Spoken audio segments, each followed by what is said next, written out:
Former NFL quarterback, current ESPN Does It All man, analyst, color commentator, co-host of NFL Live. Dan, welcome to the show. What do you got going on today?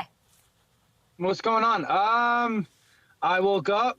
Okay. We took the kids to school. Okay.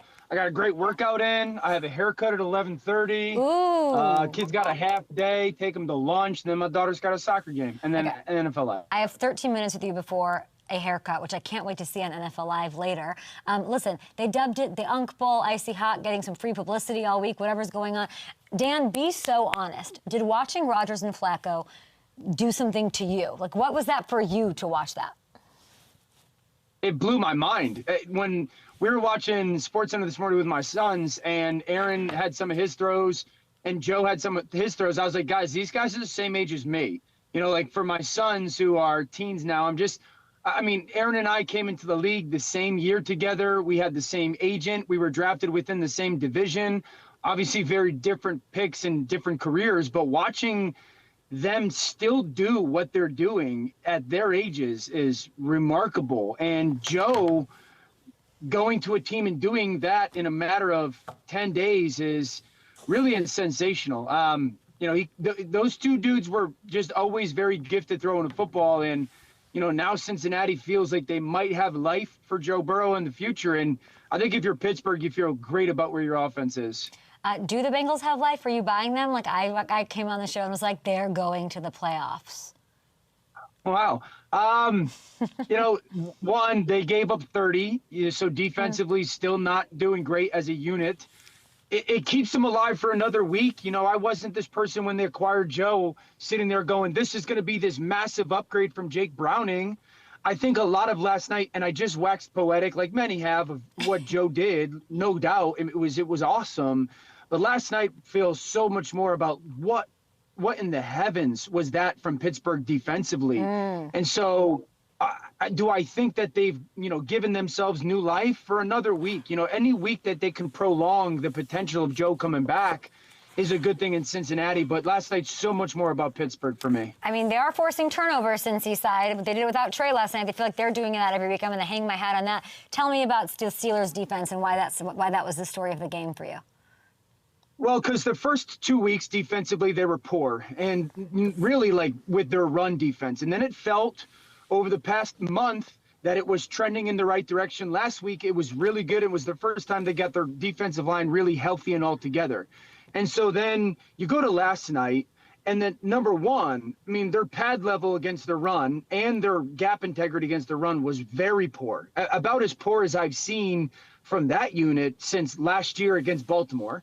And then number two, it felt like when you watch their coverages that they were trying to be so like disguise centric and so creative and so I'm going to fool you that they were out of coverage so many times, that they were out of like the landmark or where they were supposed to be. And then Joe ate them up.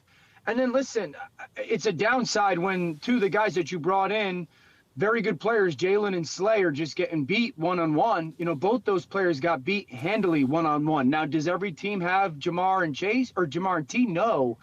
But there's some really good receivers in that conference. And so I just think that Pittsburgh's got to take a step back and really try to take the picture of how to improve defensively to be more consistent. I'm looking at these numbers from last night. Flacco's lowest pressure rate faced this season, 24.5%. If you could, like, undo the Minka Jalen trade, would you? Like, was that a mistake? Because it doesn't seem like it helped either side. Steelers had the 31st ranked pass D in the league. Was that a mistake? I don't think it was a mistake. I think that with where Jalen is right now maybe it changes in December. I think he's much more useful as a nickel down near the football, use him as a pressure guy, than he is line him up, play him in man-to-man coverage. I think with where his career is right now, you want him playing with vision on the football, being a little bit more active down near the ball rather than, hey, go cover that guy one-on-one. Slay's got to get better. There's multiple clips for me, and I'm not this defensive back-centric or savant, but Joey Porter Jr., there's clips where, you know, Joey's in coverage, and it looks like he's, you know, giving 6, 7 yards, 15 yards down the field of coverage. So at some point, it's like we got to play a little bit more aggressive. If you ask me one word to just describe the defense as a whole last night, it would be unengaged. They felt, just watching that tape, it felt everybody on the defense to a man was just very unengaged with the physical element of the game, unengaged with their coverage, unengaged with being there, unengaged with tackling, unengaged with doing the selfless stuff of defense. That was the overall takeaway, was everybody just felt unengaged with that game. We'll hear more about that in NFL Live. I cannot wait. The countdown to your haircut is here, so I want to ask you about a couple of other things. And let's talk about what's going on with Mac Jones. Likely to start again for San Francisco. You, my friend, called it back in 2023 that he would click with Shanahan's offense. That clip has been making the rounds. I'm sure you've seen. I don't think I've seen you take your victory lap yet. What's going on? Oh, I have. Trust me. I haven't. I've only retweeted that like 4 or 5 times in the last week. You know, I was a massive fan of Max when he came out of school. I really thought that when San Francisco made the trade of 3, it was for Mac. I'll stand on that. Obviously, it was Trey Lance. Max starts his career in really good, and then, you know, the comment or the belief for me was no quarterback was going to play well in the situation that he was in New England. And then he goes, you know, to Jacksonville and, you know, has a moment or two that's good or poor. And then going to San Francisco, it's the ideal situation when you take style of offense, skill set of quarterback. One, I got to get you to play, as you guys are throwing the pick 6 up. You know, I got to get you to play on time. That's been a big deal. No, you're good. You got to play on time. You got to play with great anticipation. I need you to be a point guard at the quarterback position. That's his skill set. And so that's demanded of that position. You know, last week against Tampa, I think was, you know, a tip of the hat to Tampa and some of the things that they do with their pressures. But I do think Max made himself a lot of money this year. He certainly did. Hopefully he'll be a starter. He's done. Okay, that way that's a Sunday night game. It's I just talked to Chris Collinsworth about this one. It's Falcons at Niners. Niners 1.5-point fades. What does it come down to? Who wins? Whew. If San Francisco defensively cannot stop Atlanta's outside zone, they cannot win. Atlanta runs that very unique outside zone that it's very traditional in the NFL world, and Kyle's has been one of the best at it. His dad was one of the creators of it. But the way that Atlanta runs it, and I was super critical of Atlanta and their style of running because it's always out of the pistol.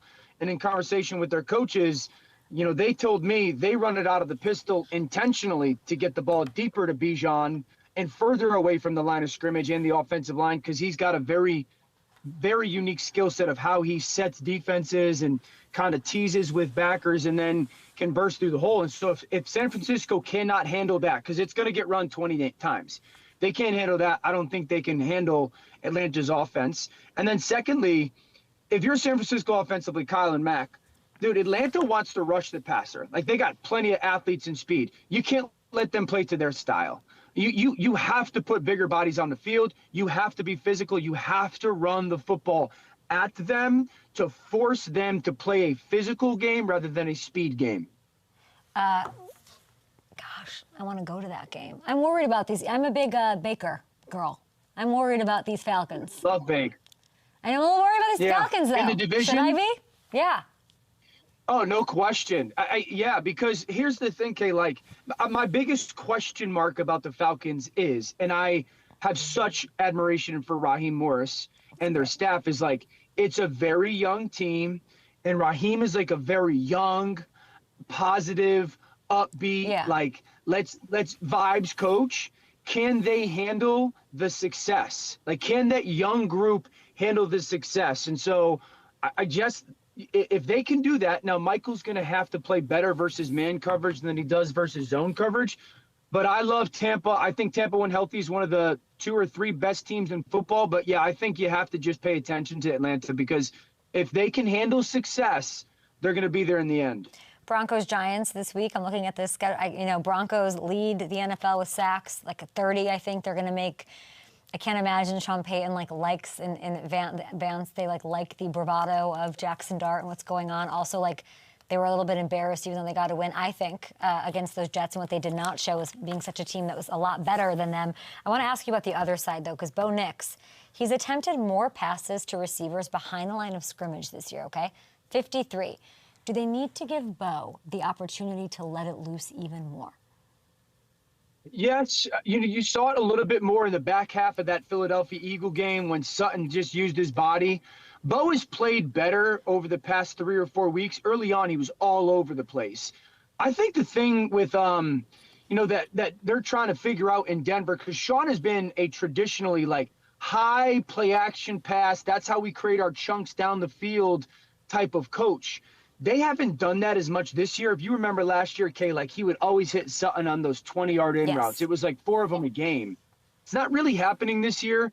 I think they're trying to figure out where they are offensive line-wise. I don't think that offensive line in Denver has played nearly as good as expected. I think they got too many runs in their offense. I think they have to try to simplify some of their run schemes, but also pass protect a little bit better. I think that Sean's trying to figure out in their like perimeter pass run game. It's so good. It's building efficiency in their offense. Ingram is a get the ball to type of tight end rather than a vertical stretch tight end. But I'd like to see them try to utilize a little bit more of the play action to get some of those chunks. Giants defense 26th in pass yards allowed. Maybe this is the week that they let him. I think it'll be an emotional week as well. Demaryius Thomas, of course, being inducted. We've heard from everybody. Cortland Sutton, like that's that kind of juice, I think, that gets them a big win here. That would be their 4th straight this weekend. Okay, there was chatter about Philly's loss last week being about the offense. That was predictable. How do they jumpstart something, a resurgence? They've got the weapons. Because this Vikings defense, they're going to bring it. We know Flores, we know the blitzes, and they're unpredictable as well. Like, how do they do this? What should they do? Yeah, I think number one, so their pass game is 100% predicated on the run game. They need the run to bring another person down to the football, to create the one-on-ones on the outside. Jalen does not throw the football. No quarterback in the NFL throws the ball over the middle of the field less than Jalen Hurts, okay? So you have to create those one-on-ones, and that's why they were so good last year. How do they fix it? Number one, I would put Jalen under center a little bit more and just try to get some of our run game going at the defense. They're so shotgun-centric. Their run game is so side-to-side right now, and they're not whooping people up front like they did last year with Mekhi Becton and Dickerson being fully healthy. Put them under center. I'm not saying every snap, but let's run the football at the defense and a little bit more and try to get away from negatives. No offense has more negatives in the NFL than Philly. I think number two, they have to get less predictable in their formations out of the gun. You can tell if it's going to be a run or a pass by where Saquon lines up. He's got to be aware of that. You got to throw counter punches off of that, wrinkles off of that. So 3, 4, 5 different plays off of certain looks. So there's a little bit of a doubt created into a defense. And the third thing is no offense uses play action less. Like if you have to have that as part of your offense. Again, I don't need you to be the Seahawks, but there has to be a little bit more of that to just create some of those bigger play action pass opportunities and shore up some protection. Here's your walk-off. MVP, Dak's on a heater. Donovan McNabb, Eagles legend, told me that he's his MVP favorite. Where does he rank among your quarterbacks quickly right now? Yeah, Dak's playing great. He's not in my top 5 MVP so far. He's probably in my top 5, 6, 7 quarterbacks. We got a lot of quarterbacks playing good. I think Baker Mayfield's playing great. Daniel Jones, Jared Goff, Sam Darnold, Daniel Jones, I think I said his name.